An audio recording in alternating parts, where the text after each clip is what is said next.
嗨，大家好，今日話嘅係星岸資料嘅第34個視頻介紹。演員吳彥祖生辰資料喺維基百科下載。星盤冇對應果老星格組合。吳彥祖1974年9月30號生於美國，係華語影壇係兼具顏值與實力嘅國際演員，都係集演員、導演、製片人或則師、武術粉絲於一身嘅跨界藝人。以下係佢嘅人生脈絡：出身書香門第。老豆係工程師，阿媽係心理學教授，美籍華洋三代居美。7歲受少林寺啟發，中意武術，11歲正式習武，曾獲加州武術比賽獎中，赴北京武術隊集訓，與吳京同門。中學就讀加州名校後，畢業於俄勒岡大學建築榜，期間呢創辦大學中國功夫學識，並多教練。1997年大學畢業，做過數月或則師。後赴港旅行，因經費告罄，當模特俾導演楊凡發掘。1998年主演《美少年之戀》響朵，憑新古惑仔之兒同激鬥篇、玻璃之城獲金像獎最佳新人提名。2004年新警察故事飾演反派阿祖，獲金馬座獎最佳男配角，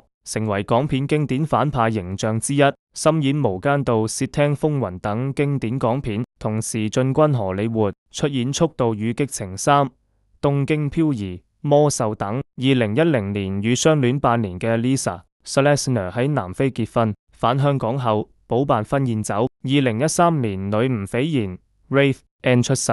2014年母親病逝，佢暫停做嘢，陪妻女返靚定居，照顧老豆，並安排女兒入學。主演 AMC 劇集《方圓》，成為第一位主演AMC 劇集嘅華裔演員，推動亞裔角色突破黑板印象，共綜藝靚屋展現建築專業。其木蘭芳設計入圍英國皇室建築師學會獎。2022年舉家遷居洛杉磯。2025年跨界推出英文課程，同時仍活躍於影視圈，兼顧家庭與事業。佢嘅人生係由靚兒童偶像到實派演員，再去跨界多面手嘅精彩歷程，始終係突破自我邊界。星岸將每個喺 YouTube、Facebook 同 Reddit 更新，歡迎有興趣嘅朋友觀看。吳彥祖嘅視頻就講到呢處，多謝大家嘅收看。